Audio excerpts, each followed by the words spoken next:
ನಮಸ್ಕಾರ. ನಾನು ಡಾಕ್ಟರ್ ಭಾನುಪ್ರಕಾಶ್ ಅಂತ, ವೈದೇಹಿ ಹಾಸ್ಪಿಟಲಲ್ಲಿ professor of dermatology. I wanted to share some information regarding the skin diseases. Skin diseases are very common in the general population. ಇವಾಗ ನಮ್ಮ general ಹಾಸ್ಪಿಟಲ್ಸಲ್ಲಿ ನೋಡಿದ್ರೆ about 10-12% of all hospital out patients will be formed by only dermatology cases. Patients come with skin problems of various types. Different age ಗ್ರೂಪ್ಸಲ್ಲಿ different ಪ್ರಾಬ್ಲಮ್ಸ್ಗೆ ಬರ್ತಾರೆ. Like for example teenagers, they more come with problems like dandruff, pimples, conditions like that.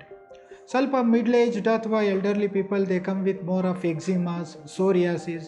ಈ ಥರ ಬೇರೆ ಬೇರೆ age ಗ್ರೂಪ್ನಲ್ಲಿ ಬೇರೆ ಬೇರೆ ಥರ ಪ್ರಾಬ್ಲಮ್ಸ್ ಇರೋವಂಥವ್ರು ಬರ್ತಾರೆ. ಕೆಲವು ಆಕ್ಯುಪೇಷನ್ಸಲ್ಲಿ ಇರೋವಂಥವ್ರು ಕೆಲವು ಥರ ಸ್ಕಿನ್ ಪ್ರಾಬ್ಲಮ್ಸ್ನ ಪೆಕ್ಯುಲರಾಗಿ ಇಟ್ಕೊಂಡು ಬರ್ತಾರೆ.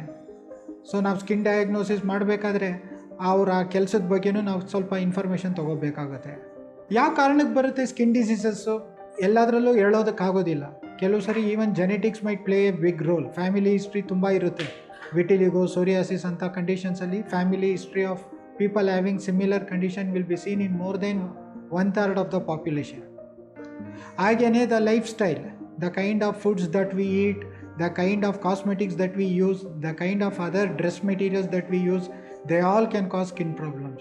Sunlight exposure, ಬಿಸಿಲಿಂದ ultraviolet rays especially, they can cause lot of damage and induce skin problems.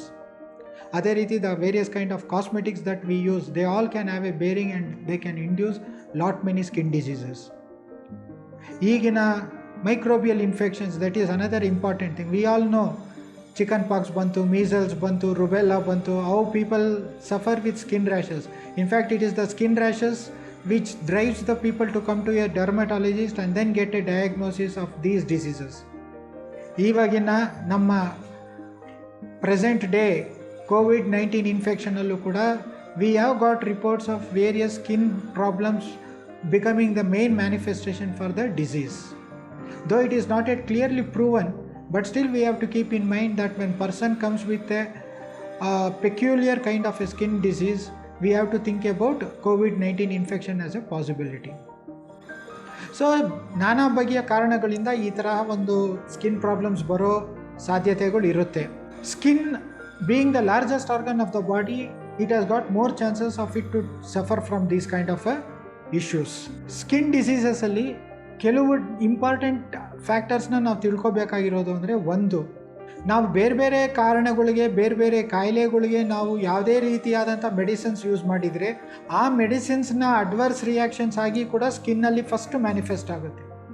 So we can diagnose many times. ನೋಡಪ್ಪ, ನೀ ಈ ಥರ ಮಾತ್ರೆ ತೊಗೋತಿರೋದ್ರಿಂದ ಅದರ ಅಲರ್ಜಿಯಿಂದ ನಿನಗೆ ಈ ಥರ ಆಗಿದೆ, ಈ ಮಾತ್ರೆನ ಮೋಸ್ಟ್ಲಿ ನಿಲ್ಲಿಸಬೇಕಾಗುತ್ತೆ ಅಥವಾ ಚೇಂಜ್ ಮಾಡ್ಕೋಬೇಕಾಗುತ್ತೆ ಅಂತ. So this is one important thing. Second important thing is that the skin diseases could be a marker for underlying systemic diseases. So a patient can present with thyroid disorders, patients sometimes even with cancers, they all will have skin manifestations as their main presenting symptom. ಈಗಿದ್ದಾಗ ನಿಮಗೆ ಯಾವುದೇ ಥರ skin problems ಬಂದಾಗ ದಯವಿಟ್ಟು ಅದನ್ನು ನಿರ್ಲಕ್ಷ್ಯ ಮಾಡಬೇಡಿ. ಎಷ್ಟು ಬೇಗ ಆದರೆ ಅಷ್ಟು ಬೇಗ ಸ್ಕಿನ್ ಡಾಕ್ಟರ್ ಹತ್ರ ಹೋಗಿ ಅದ್ರ ಬಗ್ಗೆ ಕನ್ಸಲ್ಟೇಷನ್ ತೊಗೊಳ್ಳಿ. ಯಾಕೆಂದರೆ ಕೆಲವು ಸರಿ even for example you take pimples, ಕೆಲವು ಸರಿ ನೀವು ನಿಧಾನಕ್ಕೆ ಟ್ರೀಟ್ಮೆಂಟ್ ತೊಗೊಂಡಂದರೆ ಅದು ಕೆಲವು sometimes it leaves behind permanent scars. These scars are visible on the face. People become so emotionally disturbed about it. ಹೊರಗಡೆ ಕೆಲ್ಸಕ್ಕೆ ಬರಲ್ಲ, ಒಳಗಡೆ ಸೋಷಲ್ ಲೈಫಿಗೆ ಬರಲ್ಲ, ಮನೆಯಲ್ಲೇ ಇರ್ತೀನಿ, ಎಲ್ಲೂ ಹೊರಗಡೆ ನಾನು ಯಾರ ಜೊತೆನೂ ಮಿಕ್ಸ್ ಆಗಲ್ಲ. ಈ ಥರ they develop various psychosocial complications.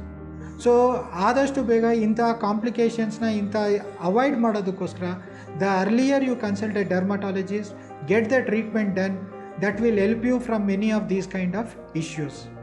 ಒಬ್ಬ ಡರ್ಮಟಾಲಜಿಸ್ಟ್ ಹತ್ರ ಹೋಗಿ ನಿಮ್ಮ ಏನಾಗಿದೆಯೋ ಆ ತೊಂದರೆನ ಕರೆಕ್ಟಾಗಿ ಎಕ್ಸ್ಪ್ಲೈನ್ ಮಾಡಿ, ಅವರು ಯಾವ ಇನ್ವೆಸ್ಟಿಗೇಷನ್ಸ್ ಮಾಡಿಸಿನೋ ಅಥವಾ ಅವ್ರು ಏನು ಟ್ರೀಟ್ಮೆಂಟ್ ಕೊಡ್ತಾರೋ ಅದನ್ನು ಕರೆಕ್ಟಾಗಿ ಫಾಲೋ ಮಾಡಬೇಕು.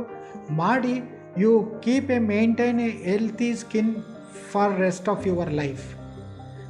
This is my advice to all of you people. Don't get carried away by any misleading advertisements, misleading campaigns, false claims made by many other non-medical people. ದಯವಿಟ್ಟು ಇದ್ರ ಬಗ್ಗೆ ಸ್ವಲ್ಪ ಹುಷಾರಾಗಿ ಗಮನ ಕೊಟ್ಟು ನಿಮ್ಮ ನಿರ್ಧಾರವನ್ನು ನೀವು ತಗೋಬೇಕು. Thank you very much.